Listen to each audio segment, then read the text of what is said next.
Hey everybody, Mike from Sanco here. I'm coming at you from Berks Jazz Fest 2025 here at the DoubleTree Hotel in Reading. Berks Jazz Fest is an event that has been running for 34 years, and it's a 10-day festival here in Reading, Pennsylvania. I'm going to give you a rundown of the production that we do, which is in the Small Ballroom here at the DoubleTree. We do handle audio, lighting, and some trussing and some drape, so we'll give you guys a quick rundown of that. So check it out. Here's a shot of the ballroom, Small Ballroom. This seats 260 people at full capacity, and most of our shows in here have sold out. So it's a pretty intimate venue. There are some challenges with the audio, as you can see. It's a rectangular room, and we're set up widthwise, so we do have our PA set up strategically for that. We are running Danley SM80s for mains. We are running 4 TH118XLs for our subs, and for our fills, we are using Danley SH95s. We have played around with placement and some EQing and some tuning, so it is a little tricky. What makes it really difficult in here is the ceiling that's above us. It's just drywall, and a lot of the sound on stage kind of reflects off. So the PA it's running.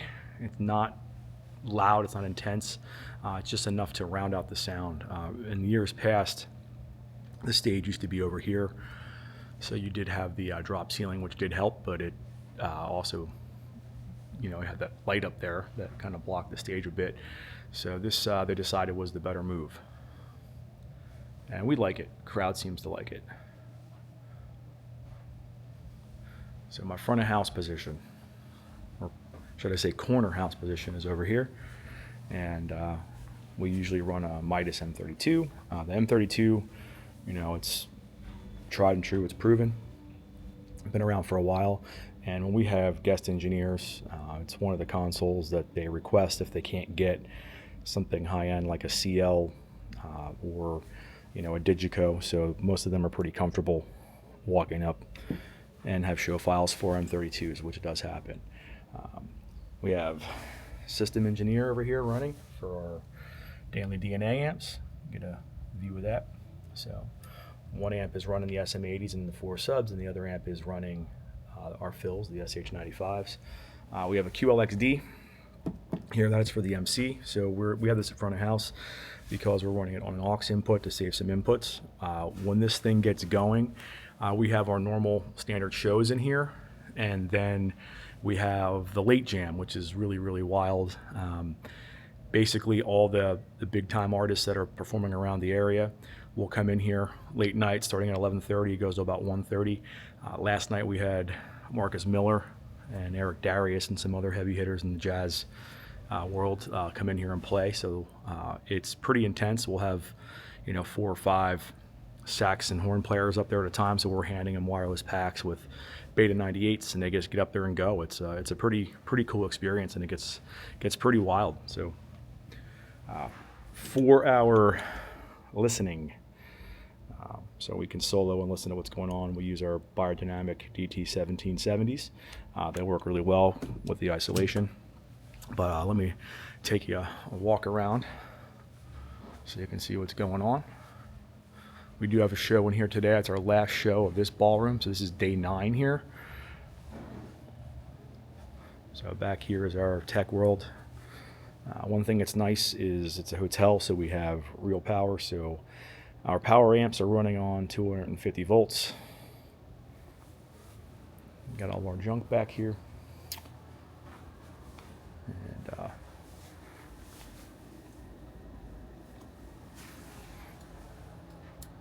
get those turned on. So we're running for this event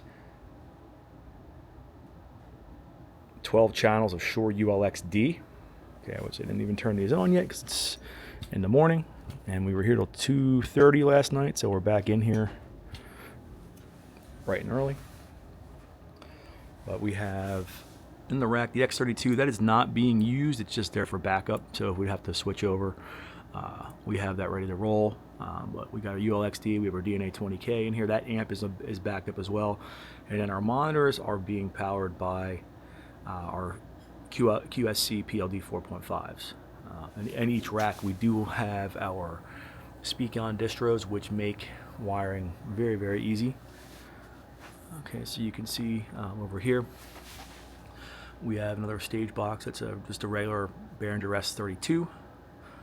And then we got two more DNA amps that are running front of house. We got another speak-on distro in there, and we have our 50 amp power distro, but we are not using it because the power here that we would want to use is actually 3-phase, and rather than do a converter, we just decided to run a little bit differently.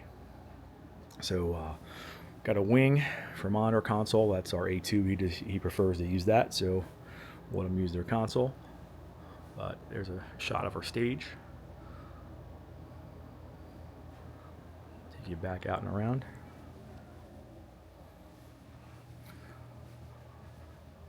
Lighting is a little tricky in here. They do not want us to take up floor space because it is tight, so we have to improvise a little with the light. So we're using two 18x18 pars, and yes, we are using blinders up there because they are slim and they fit nicely and they're not obtrusive, and they just wash the stage with some nice white light.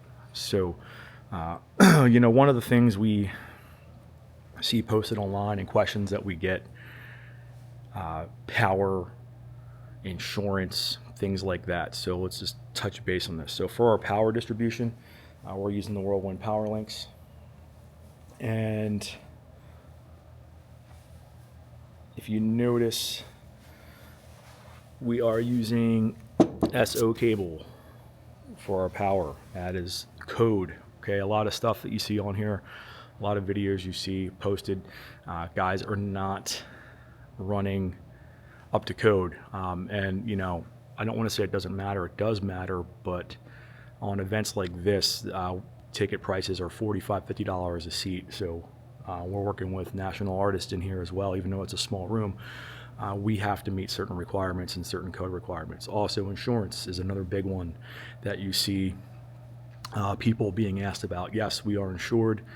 We are able to put things in the air with that insurance, and we have to show our certificate of insurance and name Berks Arts in that. So we do have our 12-inch heavy-duty box truss. It's bolted on, bolt truss, and in black.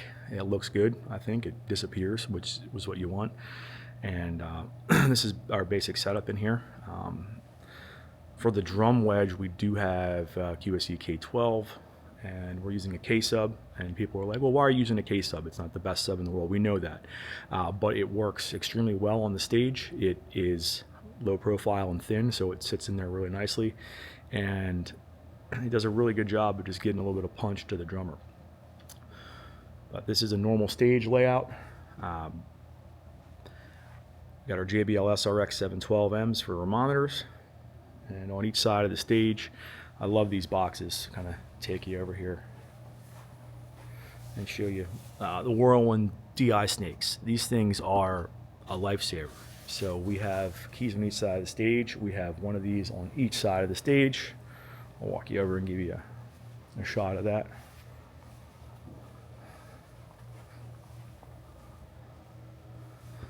There's our other DI snake hiding right over here. So these are great, really great lifesaver. Makes things easier. So you have 4 XLR inputs and 4 DIs on that box. Our drum drop, we normally use a Whirlwind drum drop for smaller events where we have one band. When we're using multiple bands and we have changeovers or a larger stage, we like to use a traditional snake. So we're using a Whirlwind 16 channel here. We have another 6 channel on the other side to grab percussion and guitars and everything else. So this is our basic setup. This is what you're looking at. So Berks Jazz Fest. There's a perspective of the room. We have a show getting ready to go on here. Crew calls in about an hour. I'm here a little early because they're doing a question and answer seminar in the other room. But this is our ballroom. It's a great room. This is a great event. We've been doing it for a number of years, and we look forward to coming back again. Wanted to quickly show you guys how we split things here. In the past, we would use cheaper split snakes, and they work. They're fine for most use. Unfortunately, when you use them over and over again, things start to fail on them. So I didn't want to deal with that anymore after going through two cheaper 32 channel seismic snakes. And again, they did work well. They served their purpose, but they did fail several channels on each. So we upgraded to a real deal three-way split. We're only using two of the splits, but what's nice about this is if we do have an artist that comes in and does happen and they're self-contained and they bring their own mixer, we would just hook up another trunk and give them their own tails, and we don't have to unpatch anything from our end, which is great. So in the video, some of our cables were a little messy. Some stuff was a little disheveled and out of place, and that's kind of what happens after that late jam. We have so much going on up and down, people on and off the stage, so things get a little hectic. So when you start the week, the whole thing is we're going to keep this place nice and neat, nice and clean, and the intention's well, but it happens, it gets a little messy. So we'll go through and we'll tidy this up, clean up the stage, clean up some of the cables before this next show comes on. But I wanted to get you guys a glimpse of what's going on here. So at the end of the night, last night, we just pretty much pulled our vocal mics down and got out of here. So the tidying up will happen now before our next show. Just want to touch on the lighting. So we're using the Wolf Mix, and we're using a MIDI controller here, and this gives us faders, which is really, really nice. So you can kind of see lights going up and down. Just makes it really, really easy to grab and adjust on the fly as needed, versus having to use the knobs and the actual Wolf Mix surface itself. So really nice touch, really nice add-on, and works really, really well. So the Wolf Mix is one of our favorite little devices, because you can make a basic light show look pretty convincing. So great tool, great device. If you don't have one already, highly recommend it. So all of our DMX here is hardwired. When you're on a festival and people are paying you a good amount of money, you don't play around with wireless that could cost you.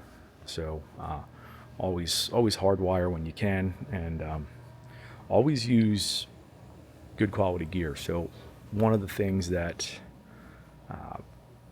I needed to do to get into this event was, number one, have good equipment. So it's the first thing I was asked when I stepped up into this stage, is they needed to see a list of my equipment.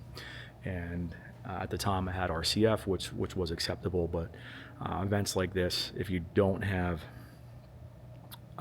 tour ready gear, professional level equipment, it's just not going to cut it. And again, could I do this room with QSCs? Yes, but the more professional, the deader a box is, the less bleed from a box. The flatter the box, the better it is for rooms like this, because you can actually tune, and the speakers will do what you need them to do in the room. So if you notice, actually, we moved the fills around a bit here. They were over next to the sub, but we actually pushed them in closer to the stage, which did help a little bit. So after playing around, it's really, really hard too, because once this event gets up and running, we'll work 14 hours in a day. So it's a long time, and by the end of the event, we're grateful, but we're also tired. So your brain starts to go. You're in the hotel for over a week. You don't see sunlight, so you start to lose track of time, and just longing for some vacation here after this is spring break, and get to have a week off before we start hitting it again. And we're busy all the way through October. I don't think we have a Friday, Saturday, or Sunday off until end of October. So season has begun, and we love Berks Arts. We love Berks Jazz Fest. A gig in New York. New York, you can get a bus back to Pittsburgh. So the gig in New York is in a week. So George goes, I got a week to learn jazz, right? And so, did you ever see, in a magazine or newspaper, I can have your kid playing Mozart in a month, it's usually like schlock, they find ways to cheat so that it sounds like they really know what they're doing. George found. So in the other room here, we have the seminar going on with Marcus Miller and some other heavy hitters in the jazz world. So it's really, really cool. Over here, we're using 2 channels of Shure ULXD, and we have a QSC K8 up for us talking. So it's the cool stuff you see here.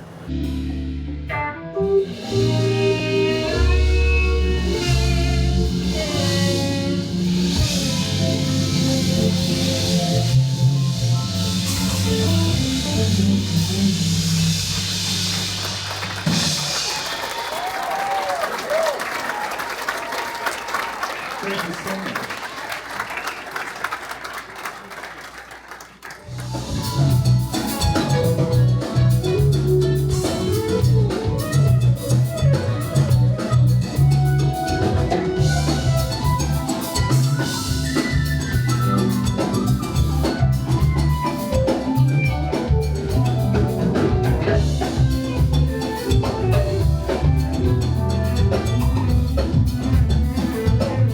Our quick rundown of Berks Jazz Fest here at the DoubleTree Hotel in Reading. We've been doing this festival for a number of years. It's one of our favorite festivals, and thank you for watching. If you have any questions, drop them in the comment section and I'll be happy to answer.